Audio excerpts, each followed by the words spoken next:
All right, I can't believe we've made it so far that if 9/11 were a human, it could drink. In some states, it could smoke marijuana.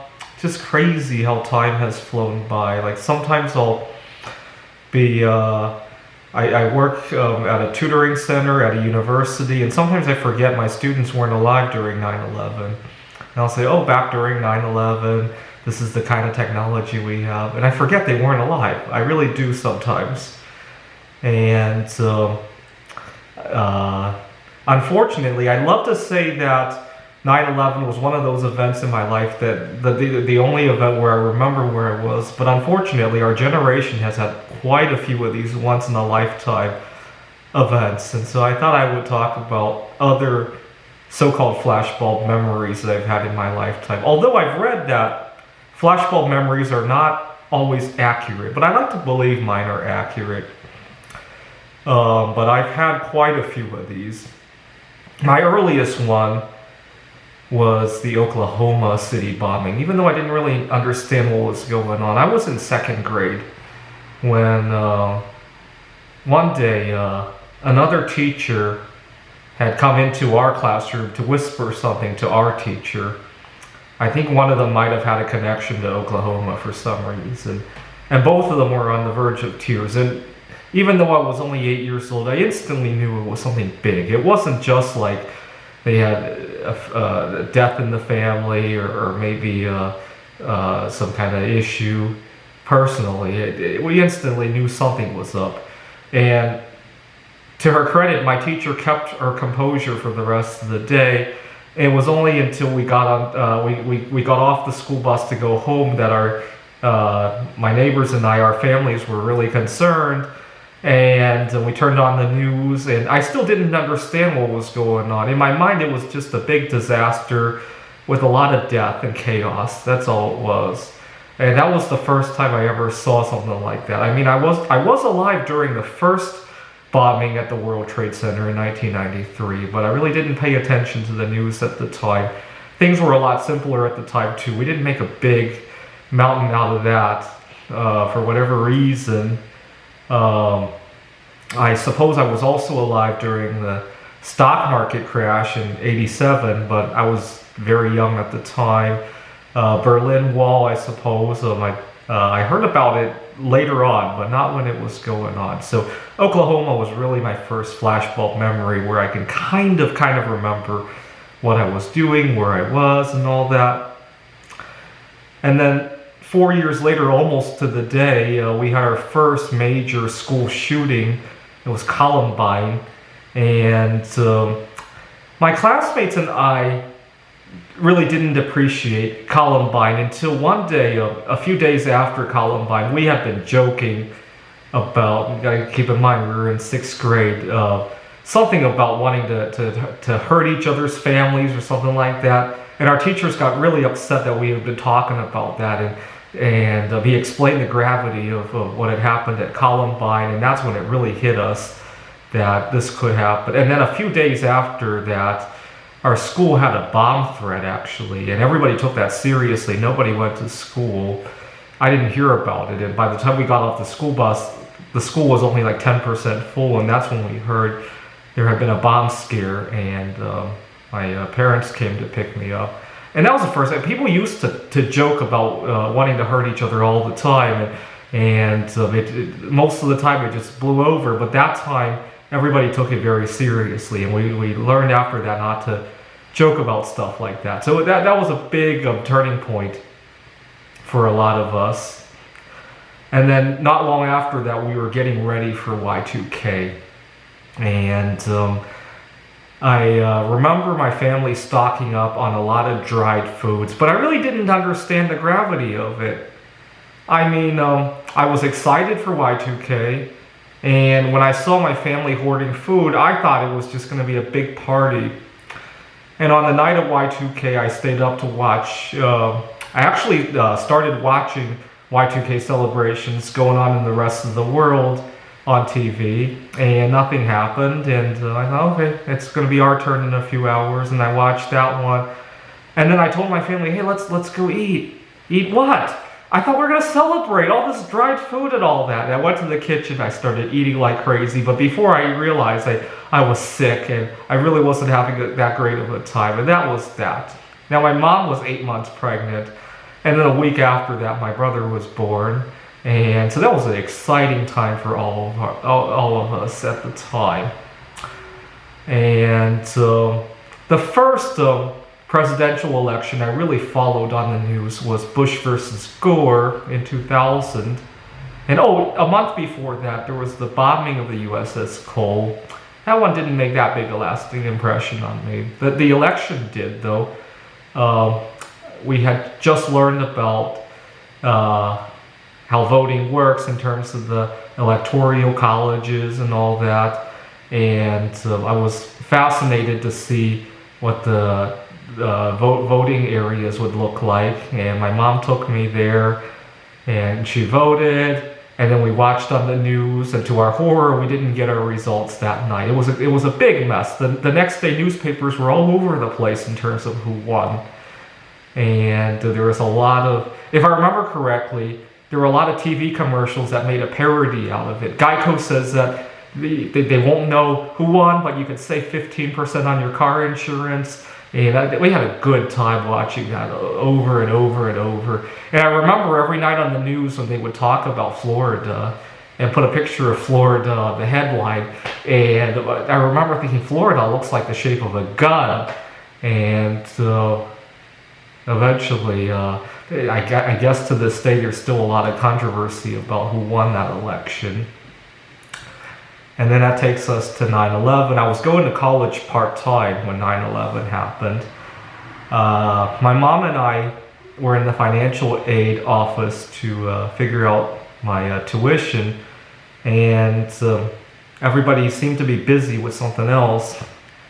We didn't realize it at the time, but they were glued to the TV screen on what was going on. Suddenly, a professor that my mom and I both knew very well came over and said, "Did you see what happened on the news? The World Trade Center." And I knew that the World Trade Center had been bombed a few years earlier, and my first reaction was, "Oh, this is an anniversary. Is it like some kind of event there?" And he then explained that 2 planes had hit the World Trade Center. I think at the time we were at the financial aid office, the Pentagon hadn't happened yet. It was just the World Trade Centers. And or at least the news of the Pentagon being hit hadn't arrived yet. And we were all in disbelief. We wanted to think it was an accident, even though it was 2 planes. We were still thinking, how could such an accident happen? And before long, everybody was being evacuated from the campus. We were very naive, my mom and I. She was about to walk me to my next class in a different building in the campus when everybody started screaming, "Get out of the building!" On the way home, my mom went to Joanne Fabrics, if you can believe it. Now thinking back at it, I realized how stressed we all were. She just wanted to take her mind off of what was going on. So after 9/11, I developed a big fear of flying, and I told my family I was never going to fly again. My family said, "Well, you got to fly because you got 3 grandparents who are alive and they care very much about you. You got to see them while they're alive, and more importantly, you got to go to their funerals. So you got to fly at least 3 more times."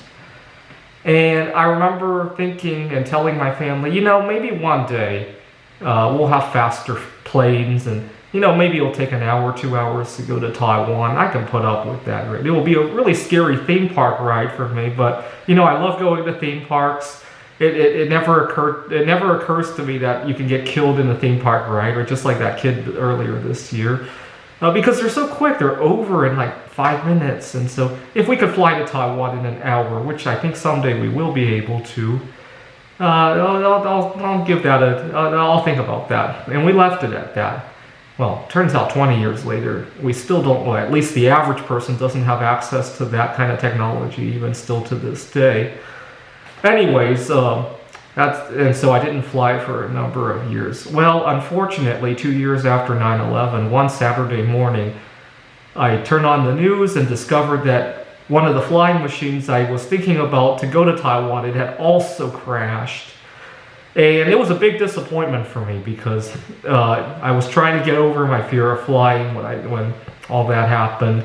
I actually remember that morning very well, actually, because I used to watch Unsolved Mysteries, and some of my favorite segments involved UFOs. And that morning, I had just finished watching a segment like that about UFOs, and I started closing all the windows in the blinds in our house because I thought I might see a UFO. I was scared to death about seeing a UFO.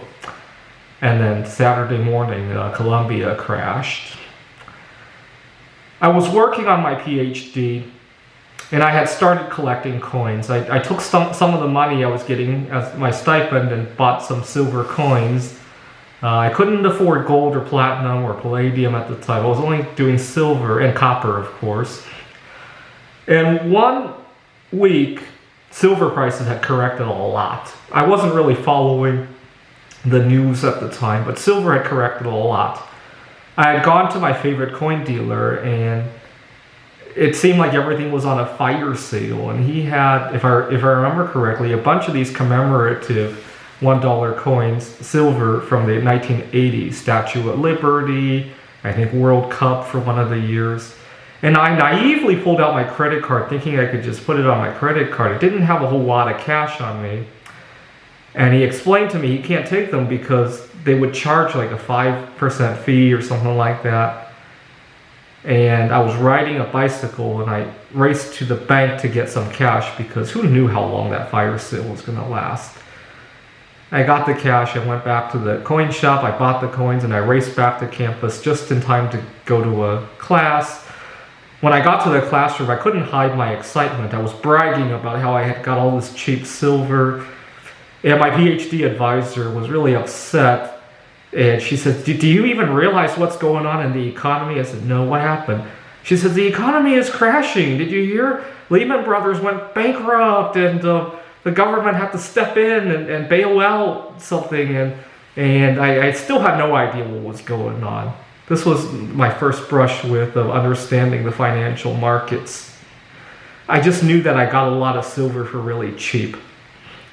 And so every time somebody brings up the 2008 financial crisis, it was an opportunity for me. I bought a lot of silver really cheaply, and I didn't lose my job. I didn't get kicked out of the PhD program, and so maybe I'm not the best person to cry to if somebody wants to cry about the 2008 financial crisis. Well, history repeated itself, actually. So 12 years later, now I'm living out of my car in Seattle, and I used to hang out at a Starbucks in Kirkland. But one day I get there, and there's yellow tape all over the seating area, and we had to stay 6 feet apart, and then I turn on the news, and I discovered that precious metal prices had crashed, but unfortunately a lot of cities had shut down. And I go online frantically looking to buy precious metals, and fortunately a lot of people were not traveling at the time, so I booked an Airbnb really cheaply as well. And I discovered, I scored another big surprise. Governor Inslee had signed an eviction moratorium, and we could renew our lease at the same rate until at least 2 months later, and then that 2 months got extended again. So I kept renting out that Airbnb at the same discount rate. I think it was about $30 a night. And then I bought a lot of cheap precious metals as well. And so that was a good time for me. And then we come up to January 6, 2021. I was living in Wallace, Idaho at the time, and I used to go to a bowling alley in Coeur d'Alene, Idaho. And I was on my way there when all the radio wanted to talk about was what had happened that morning, January 6th. And it wasn't until I got home after the bowling trip that I got to see pictures online. All right, so again, 21 years since 9/11. I wish I could say that was the only big shock in my life, but unfortunately, we've become a generation of a flashbulb memory at least twice a decade these years, right?